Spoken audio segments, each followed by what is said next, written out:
자, 이제 우리는 뭘 볼 거냐면 교사 발달을 봤으니까 교사 교육과 장학이라고 하는 부분을 보아나가기 시작을 할 거예요.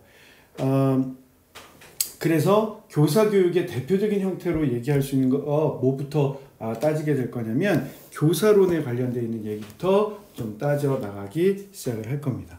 그래서 교사론에 관련되어 있는 부분에서 이 현직 교육을 더 중점적으로 따져가기 시작을 할 건데, 현직 교육은 직전 교육을 보완하고 변화하고 발전하는 사회에 적응해 나가는 것이고 그 사회에서 새로운 교사 역할을 해나가는 걸 말한다.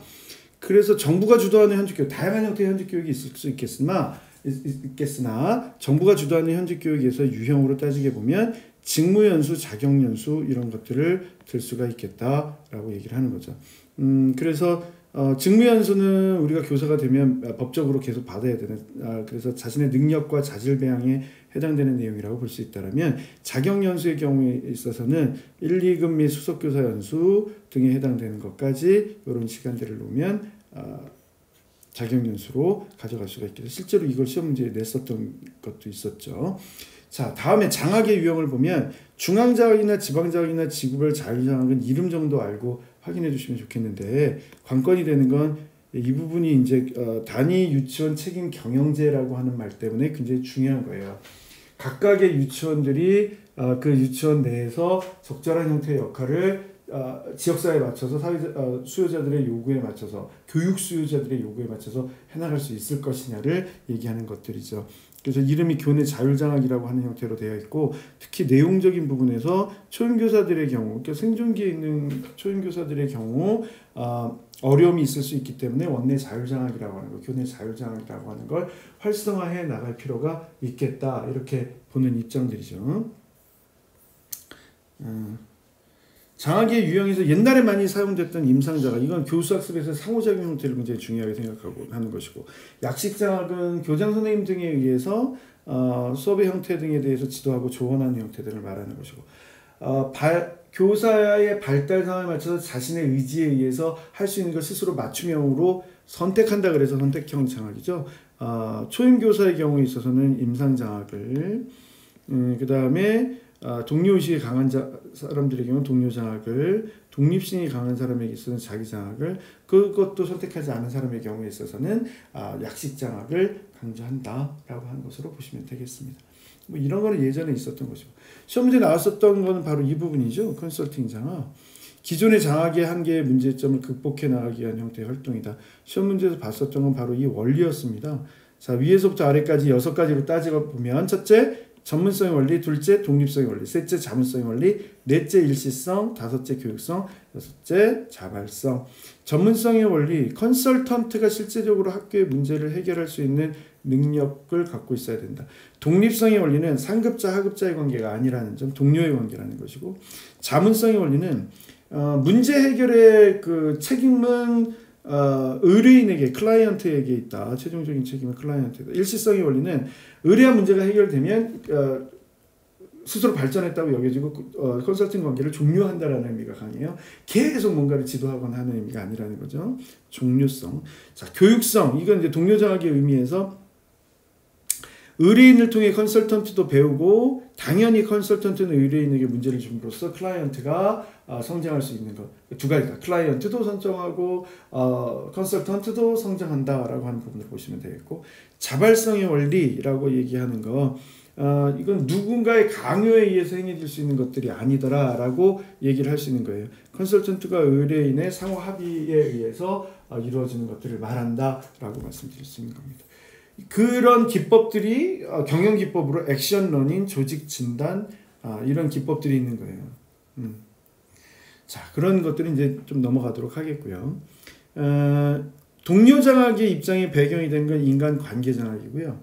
예전에 개개인의 능력을 발전시켜서 변혁적 지도성으로 가미가 되어서 사회에, 유치원에 자발적이고 자율적인 능력 발달 등에 초점을 두고 있는 것은 인간 자원 장학이다. 차이가 있는 건, 그래도 궁극적으로 학교의 효과성 증대에 초점을 두고 있는 건 인간 관계 장학이고, 교사의 직무 만족도에 초점을 두고 있는 건 인간 자원 장학이다. 이렇게 보아나가시면 굉장히 유리할 수 있습니다. 이 내용 하나 더 확인해 주시면 될 것 같고요. 장학의 유형을 따지게 되면서 시험 문제에 많이 나왔던 것 중에 하나는 이 자기장학에 해당되는 내용이죠. 외부의 강연이나 지도에 의해서가 아니라 교사 스스로 자신의 계획을 세우고 자신의 전문성을 발달시켜 나가는 형태, 이름하여 마이크로 티칭 등과 관련되어 있는 것들도 확인을 좀 해둘 필요가 있겠다라고 보시면 좀 좋을 것 같고, 이 마이크로 티칭에 해당되는 내용들 안에서 요 마이크로 티칭은 작은 수업이라는 거예요. 축소시킨 수업의 형태. 그래서 특별히 특정한 부분의 개선을 위해서 초점을 두고 하는 것을 말하고, 두 번째 특징은 녹화나 녹음된 것에 의한 자기 분석 등을 해나간다 라고 보시면 좋을 것 같고요. 자, 다음 동료장학이라고 하는 것으로 가게 됩니다. 동료장학이라고 하는 형태의 내용들을 보게 되면 두세 명의 교사가 전문성 발달에서 함께 협력하는 형태의 활동들을 말한다 라고 되어 있고, 이런 게 이제 기본이죠. 교수 기술뿐만 아니라 실제 현장에서 직면하는 문제나 어려움을 극복하기 위한 것. 그 내용도 가치관, 신념, 기술, 자아상, 대인관계 능력 다 해당되는 형태의 내용이 된다. 자, 이런 동료 장학의 효과라든가 아니면 동료 장학 시에 나타나는 교사의 태도라든가 이런 것들은 기본적으로 여러분들이 읽어서 확인을 좀 해두시면 좋겠고, 하나는 기억해 두셔야 되는 게 신뢰로운 인간관계 형성이 기본이 돼야 된다라고 하는 것으로 보시면 될 것 같습니다.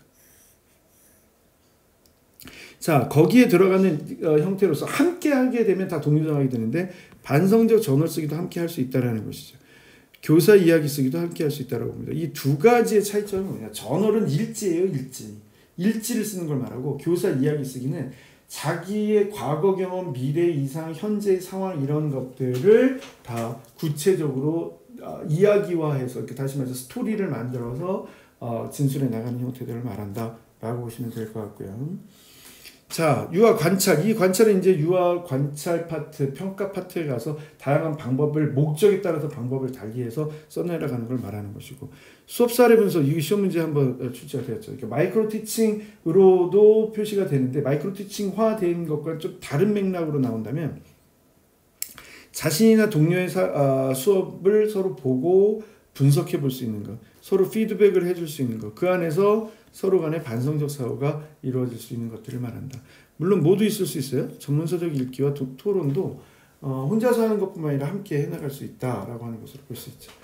자, 다음으로 넘어가서 예전에 나왔던 시험 문제 중에서 가장 중요한 것 중에 하나가 바로 이 멘토링이었습니다. 멘토링. 이 멘토링. 경력 있고 능숙한 교사, 멘토가 초임이나 서툰 교사, 멘티 등에 대해서 전문적이고 개인적인 발달을 증진시키기 위한 것으로 충고, 격려, 상담하는 것들을 말한다. 그래서 멘토는 피드백을 줄 때 특정 교수 행위에 초점을 두고 구체적으로 언급해주고, 멘티 교사의 변화해야 할 행위에 대해서 언급하고, 일반적인 칭찬이나 피드백보다는 구체적인 행위에 대해서 제공해 줘야 된다. 멘티의 자세가 뭐냐? 경청, 그 다음에 피드백이 유용한지 여부를 판단하면서도 지적된 내용을 돌이켜서 개선해 나가려고 하는 반응적 태도가 필요하다. 이런 것들이 다 시험 문제의 내용이었습니다. 그래서 외워나가는 것을 바탕으로 하되 사례에서 요구하는 걸 반드시 뽑아내서 답으로 가져가도록 할 것, 계속해서 제가 강조해드리고 있는 내용입니다. 이런 내용들은 실제로 시험 문제에서 다루어졌던 내용이기 때문에 주목해서 보시기 바라고요. 동료 간 협의라고 하는 부분도 들어왔죠. 동료 간 협의. 그야말로 간담회를 갖는다라고 하는 개념들이에요. 그래서 이야기를 나눈다는 거예요. 서로 이야기하면서 분석해 보거나 서로 도움을 줄 수 있는 방법에 대해서 생각해 본다. 그런 걸 통해서 구체적인 도움도 받을 수 있고 심리적인 지지. 뭐가 다릅니까? 다른 거 없어요. 멘토링이라고 규정되는 상황이 있는 거고, 동료 간 협의라고 보다 좀 프리한 상태에서 이야기를 주고받는 그런 형태의 내용이라고 보시면 되죠. 협의보다는 좀 가르침의 경우가 들어가게 되면 뭐가 되는 거냐? 동료 코칭이 되는 거예요. 그거를 있는 그대로 반영해서 가르쳐주는 형태, 협력적으로 도움을 주지만 행동에 간섭하지 않는 코칭도 있고, 매우 구체적이고 기술 등이 바뀌어질 수 있도록 돕는 형태가 동료 코칭이라고 하는 것으로 얘기를 할 수가 있겠습니다. 자, 요즘 시험 문제에 나왔었던 것 중에서 좀 속상했던 형태의 문제가 바로 이 사이버 장학이죠. 예전에 얘기하면 원격 장학이라고 하는 말로 행해졌었던 거예요. 그래서 전통적인 형태와는 달리 원격 통신 장비 등을 활용해서 하는 걸 말한다. 여기 보면 웹사이트 이용하는 것도 있어요. 이 웹사이트. 그래서 교사나 학교도 웹사이트가 있고 지역교육청도 있어서 이런 체제를 구축을 해놓고 개별 교사들이 접속해서 문제 상황을 얘기를 하고 그 문제 상황에 대해서 안내를 받는 그런 형태를 말합니다. 그러니까 뭐 매체가 이제 인터넷 기반으로 바뀌었기 때문에 사이버 장학이라고 하는 것뿐이죠. 그런 개념으로 보완하시면 되겠습니다. 다음은 교원 능력 개발 평가, 전문성에 대한 평가 행위인데요. 유치원 평가보다는 개개인에 대한 평가를 얘기를 해요. 그래서 기본적으로는 이 교원 능력 개발 평가라고 하는 게 자기 평가를지를 먼저 올린 다음에 그다음에 동료 교원 평가와 학부모 만족도 조사에 의해서 이루어지는 것들을 말한다 라고 얘기를 하고 있고요. 요것도 하나 더 알아두시면, 그래서 어떤 영역이냐, 학습지도와 생활지도. 학습지도는 수업 준비, 수업 실행 평가 내용으로 설명을 하고, 그 다음에 생활지도의 케이스의 경우에 있어서는 상담 및 정보 제공, 문제 행동 예방 및 지도, 생활습관 및 인성지도라고 하는 부분으로도 얘기를 하는 이런 부분을 나오게 되면 생활지도라고 하는 것으로 정리를 해두시면 될 것 같습니다. 이런 지표 정도는 좀 알아두시고 가시는 게 필요하겠죠. 아까 말씀드렸던 것처럼 단계를 포함을 한다면 일단 어디서부터 자기평가부터 동료교원평가, 학부모 만족도 조사로 이렇게